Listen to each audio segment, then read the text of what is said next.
ଆଜିର ଗୁରୁତ୍ୱପୂର୍ଣ୍ଣ ଖବର ଉପରେ ନଜର ପକାଇବା। ଆସନ୍ତା 8ରେ ବାଂଲାଦେଶ ଉପରେ ଘୂର୍ଣ୍ଣିବଳୟ ଓ ଉପକୂଳ ଅଭ୍ୟନ୍ତରୀଣ ଓଡ଼ିଶାରେ ଖାଁ ବର୍ଷା ସମ୍ଭାବନା। ଆସନ୍ତା 8 ତାରିଖ ଦକ୍ଷିଣ ବାଂଲାଦେଶ ପାର୍ଶ୍ୱବର୍ତ୍ତୀ ଅଞ୍ଚଳରେ ଏକ ଘୂର୍ଣ୍ଣିବଳୟ ସୃଷ୍ଟି ହୋଇପାରେ। ଏହାର ପ୍ରଭାବରେ ଓଡ଼ିଶାରେ କିଛି ସ୍ଥାନରେ ବର୍ଷା ହେବ। 7 ତାରିଖରେ କେନ୍ଦୁଝର, ସମ୍ବଲପୁର ଓ ସୁନ୍ଦରଗଡ଼ ଗୋଟିଏ ଦୁଇଟି ସ୍ଥାନରେ ପ୍ରବଳ ବର୍ଷା ସମ୍ଭାବନା ଅଛି। ଆସନ୍ତା 24 ଘଣ୍ଟା ପାଇଁ 20 ଜିଲ୍ଲାକୁ ୟେଲୋ ୱାର୍ଣ୍ଣିଂ ଜାରି କରାଯାଇଛି।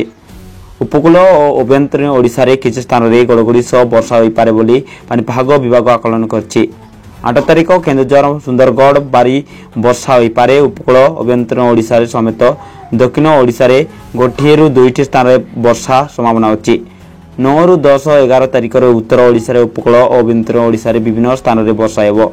ଏନେଇ ଆସନ୍ତା 11 ଯାଏ ବିଭିନ୍ନ ଜିଲ୍ଲାକୁ ୟେଲୋ ୱାର୍ଣ୍ଣିଂ ଆଲର୍ଟ ନେଇ ପାଣିପାଗ ବିଭାଗ ପୂର୍ବାନୁମାନ କରିଛି। ପାଣିପାଗ ବିଭାଗ